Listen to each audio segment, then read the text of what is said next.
Arthritis అంటే యూజువల్గా old age ఉండే వాళ్ళకి మాత్రమే వస్తుంటాయని రెగ్యులర్గా అందరూ చాలామంది అపోహలో లేకపోతే అనుకుంటుంటారు. ఇది ఎంతవరకు నిజం?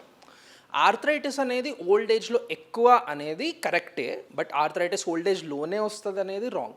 సో ఫస్ట్లీ ఆర్థరైటిస్ అంటే ఏంటి? ఆర్థరైటిస్ ఆర్థ్రో అంటే జాయింట్ అని, ఐటిస్ అంటే ఇన్ఫ్లమేషన్. ఇన్ఫ్లమేషన్ అంటే ఎక్కడైనా, ఇప్పుడు నేను చెప్పా కదా మన ఇమ్యూన్ సిస్టమ్ వెళ్ళి డ్యామేజ్ చేస్తుంది అని, ఆ డ్యామేజ్ అయ్యే ఏరియాని ఇన్ఫ్లమేషన్ అంటాం. ఇన్ఫ్లమేషన్ అవుతుంది ఆ ఏరియాలో.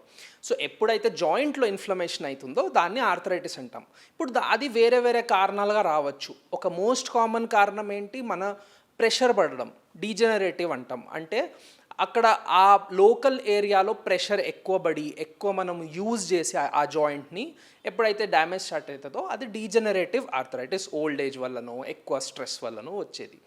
ఇంకోటి మనం auto immune disease, rheumatoid arthritis. ఇది కూడా చాలా కామన్ వ్యాధి, మరీ రేర్ వ్యాధి కాదు. సో ఈ రుమటాయిడ్ ఆర్థరైటిస్ అనేది ఓల్డ్ ఏజ్లోనే వస్తుంది అనేది అబ్సల్యూట్లీ రాంగ్ అని.